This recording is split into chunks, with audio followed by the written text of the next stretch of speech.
অধিকারী, স্বভাবে ছিল রসিকতা। সুযোগ পেলে কখনোই রসিকতা করতে ভুলতেন না। এক ব্যক্তি তাকে প্রশ্ন করেছিল, শয়তানের স্ত্রীর নাম কি? তিনি জবাব দিয়েছিলেন, তাদের বিয়েতে আমি উপস্থিত ছিলাম। একবার স্বামী তার স্ত্রীর সাথে বসেছিলেন। এক ব্যক্তি এসে জিজ্ঞেস করলো, আপনাদের মধ্যে স্বামী কে? এবং স্বামী তার স্ত্রীর দিকে ইশারা করে দিলেন।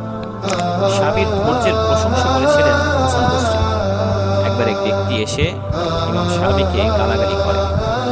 সে থামলে তিনি বলেন, তুমি যা বলেছ তা সত্য হলে আল্লাহ আমাকে ক্ষমা করবে, আর মিথ্যা হলে তোমাকে। বই সালাফি জীবন, লেখক জান রাইহান, প্রকাশ থেকে প্রকাশিত।